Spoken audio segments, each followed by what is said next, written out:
Dalam perang ini, Rasulullah memimpin sendiri pasukan yang terdiri dari 313 kaum muslim. Assalamualaikum Dunsana, Tabi pun. Selamat datang di Aksara Channel. Makasih banyak buat Dunsana yang udah klik video ini dan mampir ke channelku. Di video pertama ini, aku mau berkisah mengenai peristiwa penting bagi sejarah umat Islam, yang mana ini adalah peristiwa pertempuran berskala besar pertama yang terjadi pada tahun kedua Hijriah, yang mana peperangan antara kaum muslim dan kaum kafilah Quraisy. Nah, mau tahu gimana kisah selengkapnya? Yuk, simak terus ya. Nah, bulan Ramadan adalah bulan di mana seluruh umat Islam diperintahkan untuk melaksanakan puasa, yang mana pada saat bulan itu kita sebagai umat Islam harus menahan haus, lapar, amarah, dan segala perbuatan atau perilaku yang membatalkan puasa. Ada peristiwa penting bagi sejarah umat Islam pada bulan yang penuh berkah tersebut, yang mana umat Islam berjihad melawan kemusyrikan dan kebatilan. Dan peristiwa tersebut disebut Perang Badar. Perang Badar ini Dunsana terjadi pada tahun kedua Hijriah, tepatnya pada tanggal 17 Ramadan 2 Hijriah, yang mana umat Islam melawan kaum kafilah Quraisy yang berlokasi di Badar. Badar adalah sebuah lembah yang terletak di antara Madinah dan kota Mekah, yang mana diapit oleh bukit-bukit yang sebelah timur bernama Udwah al-Quswa, sedangkan sebelah barat itu Udwah ad-Dunya. Sisi selatannya itu bernama Bukit al-Asfal. Nah, saat ini Badar menjadi salah satu kota yang berada di wilayah Provinsi Madinah, yang mana bernama Badar Hunain. Sebelum adanya Islam atau berkembangnya Islam, lembah tersebut menjadi tempat persinggahan oleh kafilah-kafilah dagang yang berdagang dari Mekah atau Yaman menuju Syam, negeri Syam, Suriah atau Lebanon. Nah, tempat itu sering disinggahi karena tempatnya subur. Tanah tersebut mengandung campuran antara pasir dan tanah, dan banyak sumber-sumber mata air di sana. Oleh sebab itu, banyak kafilah dagang yang singgah di sana karena merasa nyaman di tempat tersebut. Saat Nabi Muhammad SAW berusia 40 tahun, itu sekitar 610 Masehi. Nah, beliau menerima wahyu di sebuah gua. Nah, saat itu beliau menyendiri di gua yang bernama Gua Hira. Dari kejadian tersebut, Rasul mulai berdakwah kepada keluarganya dan teman-teman atau kerabat terdekatnya. Lalu kemudian beliau berdakwah kepada masyarakat pada umumnya. Dakwah beliau ada yang menerima dakwahnya dan tidak sedikit yang menentang dakwah beliau. Nah, pada periode ini Rasulullah dilindungi oleh pamannya yaitu Abu Thalib. Kan tetapi ketika pamannya wafat pada tahun 619 Masehi, kepemimpinan Mekah diteruskan oleh Amir bin Hisham atau lebih dikenal dengan Abu Jahal. Akibat dari itu, keamanan dan perlindungan Rasulullah mulai hilang dan meningkatnya penganiayaan terhadap umat Islam di Mekah. Pada tahun 622 Masehi, semakin meningkatnya penganiayaan dan kekerasan yang terjadi pada kaum muslim di Mekah, Rasulullah berinisiatif untuk berhijrah ke Madinah beserta umat-umatnya. Dan dimulailah dari situ kedudukan Rasul sebagai pemimpin kelompok dan juga agama. Pasca hijrah Rasulullah bersama umat-umatnya, bukannya penganiayaan ataupun kekerasan ini berkurang, malah menjadi-jadi. Bahkan pasca ditinggalnya rumah-rumah dari kaum muslim di Mekah karena hijrah ke Madinah, rumah mereka dirampok oleh kaum Quraisy di Mekah. Madinah ini terletak di antara rute utama perdagangan Mekah. Nah, meskipun kaum muslim kebanyakan berasal dari Quraisy atau Mekah, mereka merasa bahwa mempunyai hak untuk mengambil hasil dagang para kafilah dagang dari Quraisy tersebut, karena sebelumnya mereka telah merampas harta-harta kaum muslim yang tertinggal di Mekah. Pada tahun 623 Masehi, tepatnya bulan Desember, Rasul memimpin sendiri pasukannya berjumlah 200 kaum muslim untuk menyerang kaum kafilah Quraisy, yang mana serangan tersebut gagal. Tak lama kemudian kafilah Quraisy pun membalas serangan tersebut, walaupun tujuan utamanya adalah mencuri harta-harta dari kaum muslimin. Bulan Januari 624 Masehi, kaum muslim menyerang kembali kaum kafilah Quraisy di sebuah tempat bernama Nakhlah yang sekitar 40 km di luar dari Mekah. Nah, peristiwa ini atau serangan ini menewaskan satu penjaga dari kaum kafilah Quraisy. Nah, ini benar-benar membangkitkan dendam kafilah Quraisy terhadap kaum muslim. Ditambah lagi penyerangan tersebut terjadi pada bulan Rajab, yang mana menurut tradisi kafilah Quraisy bahwa bulan Rajab adalah bulan suci yang mana tidak boleh terjadi peperangan atau serangan dan harus gencatan senjata.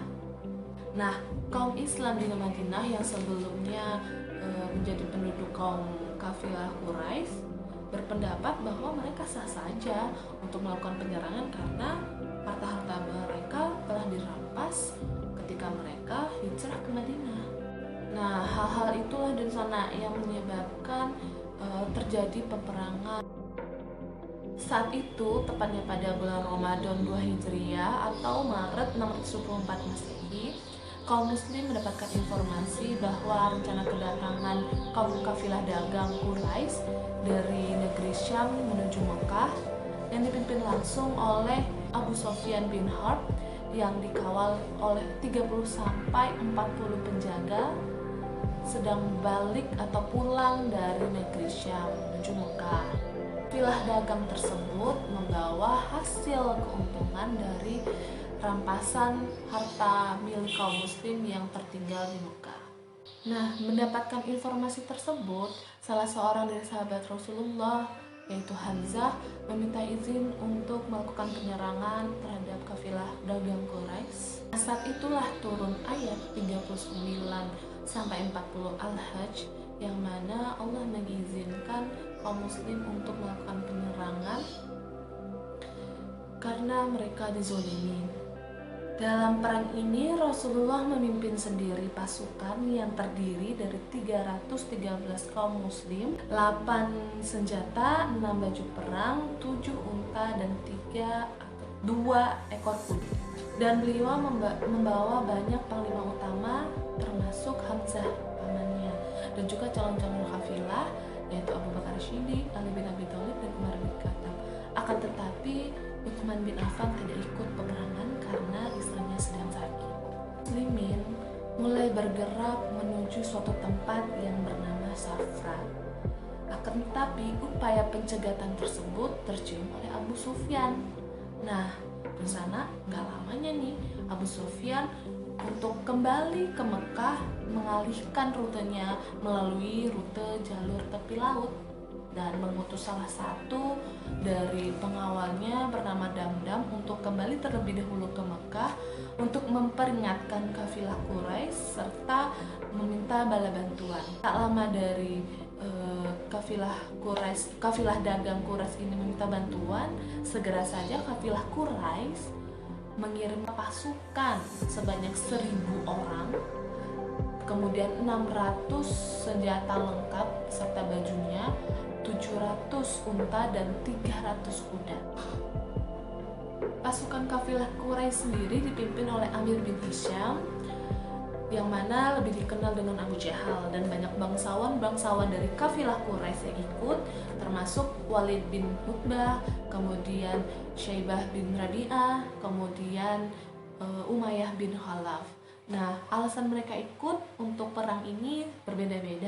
Alasan mereka ikut yaitu ada yang karena memang haknya atas hasil dagang tersebut, kemudian balas dendam karena Ibnu Al-Hadrami meninggal atau penjaga yang tewas saat di Nakhlah. Kemudian berharap atas kemenangan yang mudah atas umat Islam. Bahkan anggota Nabi Muhammad SAW pun ikut dalam pasukan tersebut. Ada dua putra Abu Thalib, kemudian pamannya bernama Abbas, kemudian sepupu Khadijah yang bernama Hakim, bergabung dalam pasukan ribuan laki-laki yang keluar dari Mekah menuju Badar pada malam itu. Pada saat itu Nabi Muhammad SAW pun mendengar kabar bahwa kafilah Quraisy telah berangkat menuju Badar untuk menyerang kaum muslim. Nah, segeralah Rasul mengadakan rapat apakah peperangan ini dilanjut atau mundur. Nah, disitulah terjadi kegalauan apakah perang ini dilanjutkan atau mundur. Dan disebabkan juga ada beberapa pejuang Islam yang baru masuk Islam atau yang disebut dengan Ansor yang sebelumnya hanya berjanji untuk membela Madinah. Pasal-pasal dari Piagam Madinah, kaum Ansor berhak menolak peperangan tersebut dan meninggalkan pasukannya. Akan tetapi salah satu dari kaum Ansor, Sa'ad bin Ubadah, berkata, apabila engkau pergi ke laut itu dan benar-benar mengarungi laut tersebut, niscaya kami akan mengikutimu. Kan tetapi kaum muslimin masih berharap bahwa dapat terhindar dari pertempuran terbuka ini. 11 Maret 624 Masehi, beberapa pejuang muslim termasuk Ali bin Abi Thalib yang berada di depan barisan utama menangkap dua pembawa persediaan air dari pasukan Mekah di Sumur Badar. Kaum muslim bertanya kepada dua tawanan tersebut dari mana mereka berasal, dan dua orang pembawa persediaan air tersebut atau tawanan tersebut berkata bahwa mereka dari pasukan kafilah Quraisy, bukan dari kafilah dagang. Kemudian para penyelidik memukuli dua orang tersebut, tetapi tindakan tersebut dihentikan oleh Rasulullah, dan akhirnya mereka pun berkata jujur bahwa mereka berasal dari kafilah dagang, bukan kafilah Quraisy. Sana Sumur Badar sendiri terletak di lereng yang landai, di sebelah timur sebuah lembah yang bernama Yanyal, dan sebelah barat itu terdapat bukit yang besar bernama Bukit Akalkal. Ketika pasukan muslim tiba dari arah timur, Rasulullah pertama-tama memerintahkan untuk mendirikan sebuah kemah atau tenda itu di sumur pertama yang mereka capai.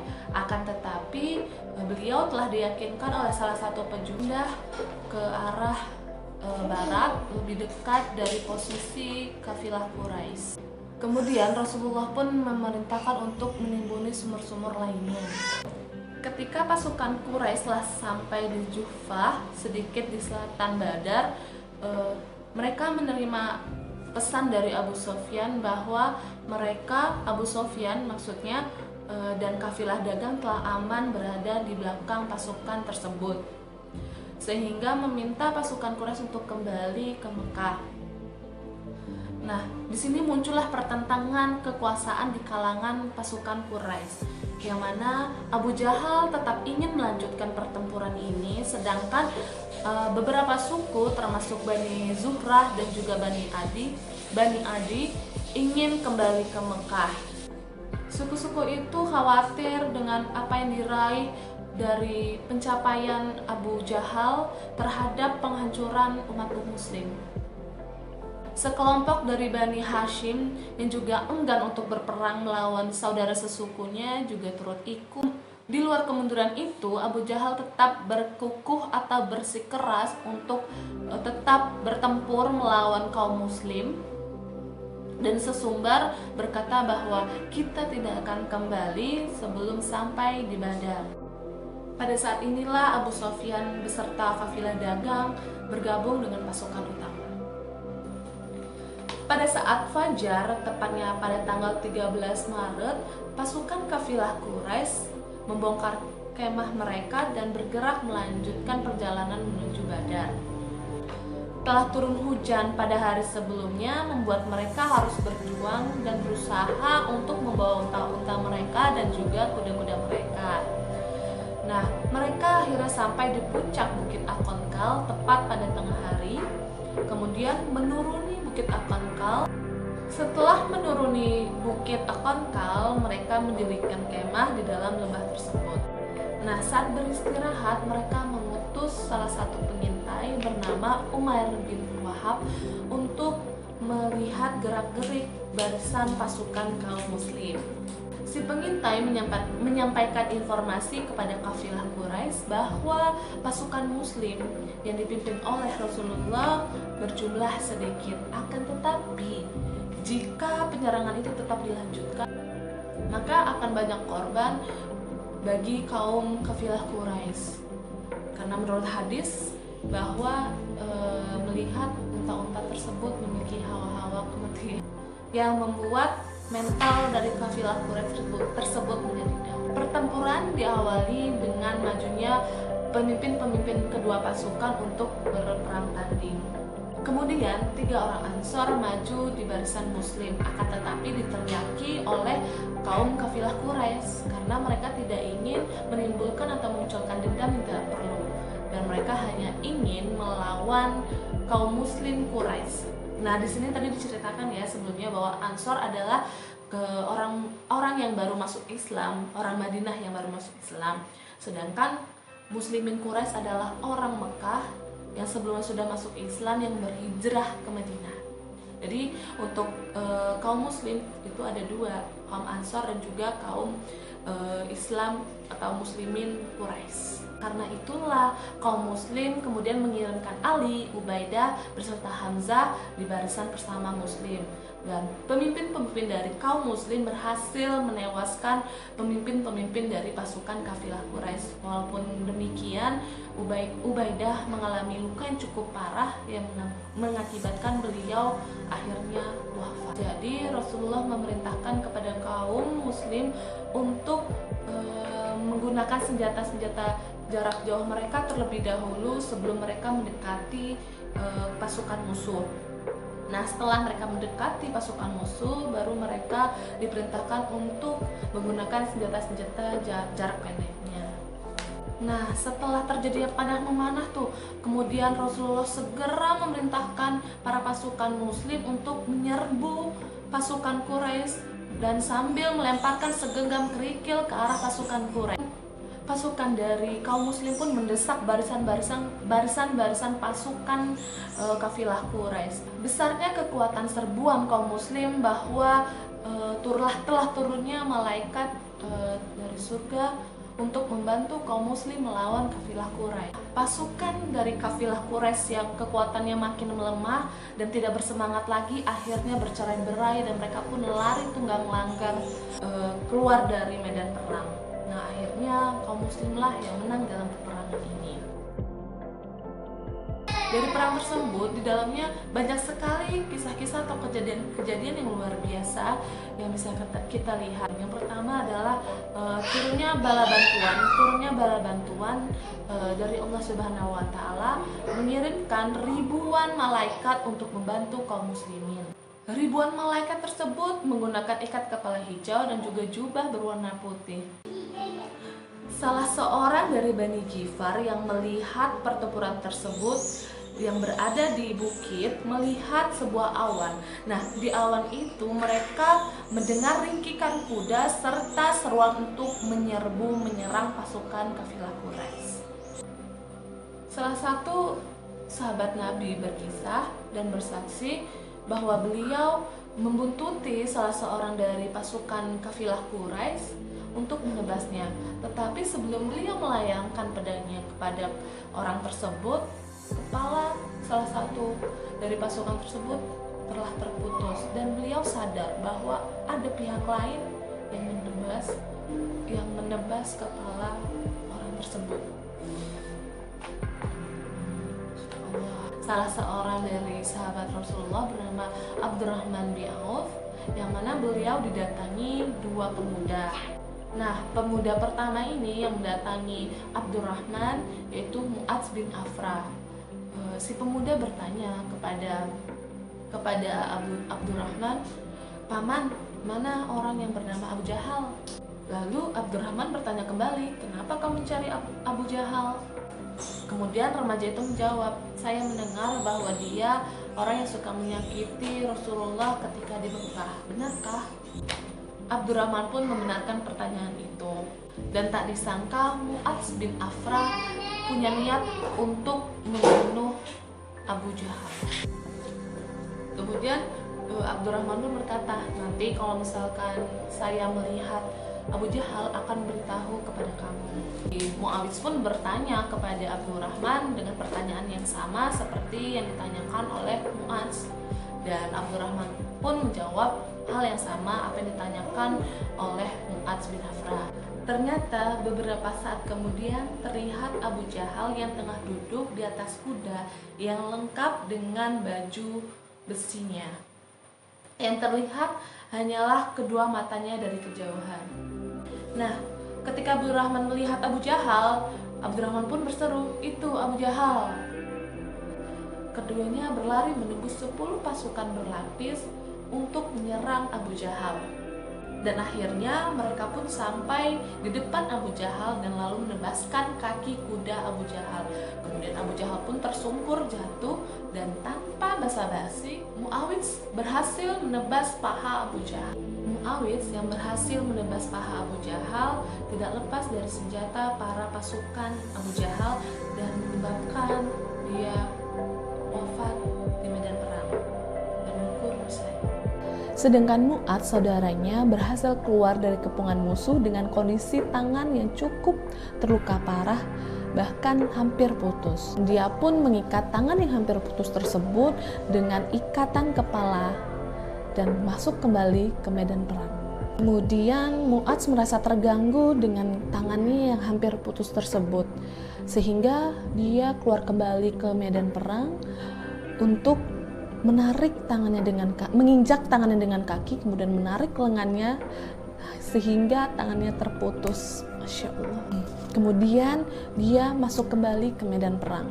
Tak sedikit pun rasa takut yang ada di dalam hati si Mu'adz dan Muawidz. Dan akhirnya Mu'adz pun menyusul saudaranya gugur di medan perang.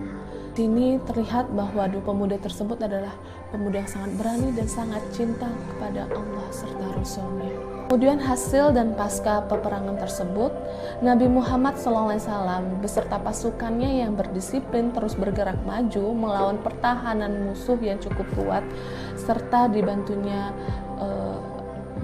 oleh Allah Subhanahu wa Ta'ala dengan mengirimkan ribuan malaikat, akhirnya memenangkan peperangan tersebut.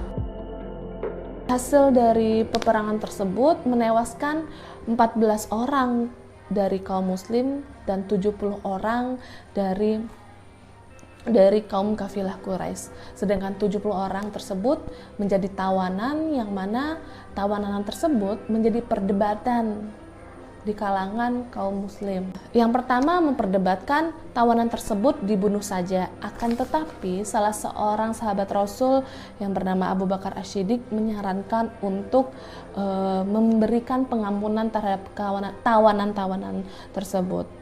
Rasul pun sepakat dengan usulan Abu Bakar As-Siddiq. Dari tawanan-tawanan tersebut, apabila mereka mampu, mereka dikenakan denda, sedangkan yang tidak mampu, mereka diminta untuk mengajari bahasa Arab kepada kaum muslimin yang tidak bisa membaca. Awal pertempuran ini sangatlah penting karena ini menjadi bukti bahwa kaum muslim sendiri memiliki kesempatan untuk menang melawan musuh-musuh mereka, melawan kebatilan dan juga kemusyrikan. Kemenangan kaum muslim tersebut memperlihatkan kepada kaum-kaum atau suku-suku yang ada di Arab bahwa ada kekuatan baru, serta memperkokoh otoritas Nabi Muhammad SAW sebagai pemimpin atas golongan pasukan-pasukan di Madinah yang sebelumnya tertindas di Mekah. Berbagai suku Arab mulai memeluk agama Islam dan membangun persekutuan dengan kaum muslim yang ada di Madinah. Nah, disitulah mulai berkembangnya Islam. Kekalahan kafilah Quraisy ini dalam peperangan Badar menyebabkan mereka bersumpah ingin membalas dendam kepada kaum muslimin, dan benar apa yang terjadi. Setahun kemudian terjadilah pertempuran Uhud. Jadi hikmah dari peperangan ini adalah kita harus lebih bertawakal kepada Allah Subhanahu wa Ta'ala, yang mana pada zaman dahulu yang secara logika akal manusia pasukan hanya berjumlah sekitar 300-an orang bisa melawan ribuan orang. Sekian dulu kisah tentang Perang Badar. Semoga videonya bermanfaat buat aku dan Dunsana semuanya. Dan jika bermanfaat, mohon klik tombol like dan subscribe-nya ya Dunsana. Dan jika ada kritik dan saran, bisa komentar di kolom komentar ya Dunsana. Makasih ya Dunsana, sampai jumpa di video selanjutnya. Dadah!